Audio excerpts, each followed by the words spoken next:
अब नारद मुनि के सामने भक्ति देवी खूब नृत्य करी, खूब नृत्य करी, खूब नृत्य करी, इतना नृत्य किया, इतना नृत्य किया, ताथा थैया होकर नृत्य किया। बताओ महाराज, किसके यहाँ मुझे कहाँ जाकर के वास करना है?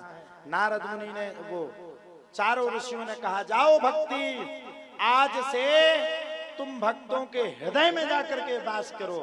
जब जब भगवान की कथा होगी तब तब तुम ताता थैया होकर के नृत्य करना।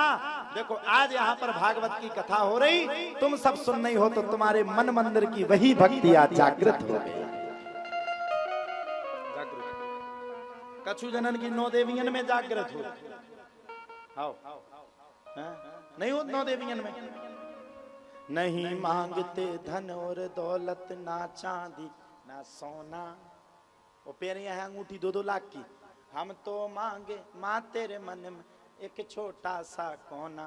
माता रानी ऊपर बैठी थी, माता रानी ने कहा तुम्हारी ठटरी बन जाए, कोरोना में 40 को रात्रि तुमने 100 में बेचो, अब कह रहे कोनो चाने। सबकी बिगड़ी बनाने वाली, अमृत बरसाने वाली है, नैया भवर से उबार, ओ मैया हम सब उतारे माँ की।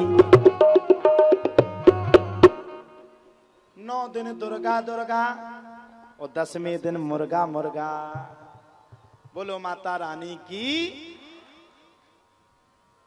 9 दिना करी इतनी आरती और 10वें दिना इतनी हूक के पिए मिले के सूदे नाली में डरे दिखाने। बगल वाले ने पूछी जे कुआं, बोले जे पंडा हते। माँ की अगर भक्ति करना है, सच्चे माँ के भक्त हो, और अगर माँ के पंडा बन गए तो जितने भी पाप किए उनको पीछे छोड़ करके जिस दिन माँ के तुम दरवाजे में खड़े हो जाओ उसी दिन प्रतिज्ञा कर देना, ये 9 देवी नहीं, आने वाले जीवन में जितनी 9 देवी होंगी, मुझे पता नहीं कितनी होगी, लेकिन जितनी 9 देवी होंगी, मैं आज प्रण लेता हूं, न दारू छूऊंगा, न मांस खाऊंगा, न मदरा पीऊंगा, न पराई स्त्री को देखूंगा, बस माँ तेरी भक्ति ही करूंगा। तो भक्त बनो, नहीं तो काहे के लाने भक्त बनने, काहे के लिए भक्त बनने। फिर अब नारद मुनि ने कहा, भक्त की भावना जाग गई।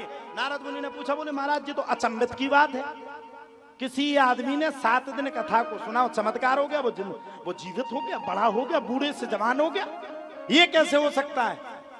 चारों ऋषियों ने कहा, नारद मुनि ये तो कुछ नहीं, सुनो, तुंगभद्रा तटे पूर्व मभूत पत्तनमो तुममो यत्र वर्णाश्वधर्मेणो सत्य सत्कर्म तत्परा। नारद मुनि, उत्तम नामक नगर में कई विप्र ब्राह्मण रहते थे, उसी बीच में एक पंडित जी रहते थे जिनका नाम था पंडित आत्मदेव शास्त्री।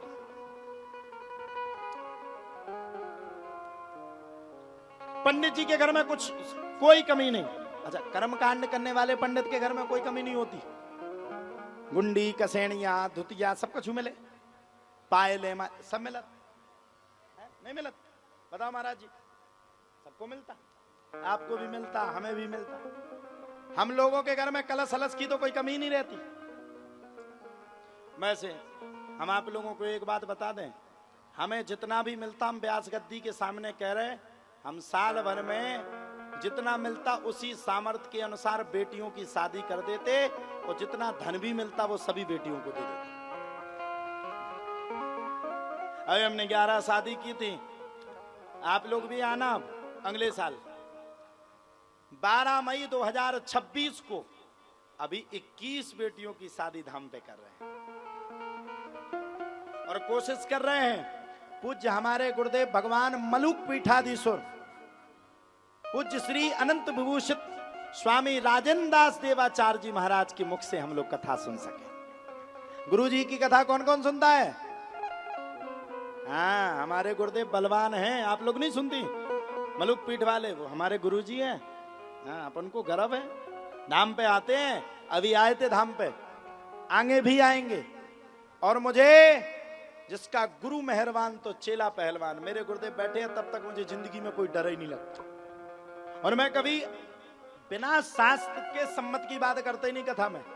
मैं वही बात कहता जो अच्छी है, और आप लोग भी सुन लो, कलयुग के साक्षात्कार अगर कोई अवतार है तो मलुक पीठाधीश्वर भगवान। बिना प्रपंच के अगर आपको किसी की कथा सुननी है तो पूज्य स्वामी अनंत विभूषित श्री राजेंद्र दास जी महाराज के मुख से सुन लो, बिल्कुल शुद्ध कथा को सुनाएंगे।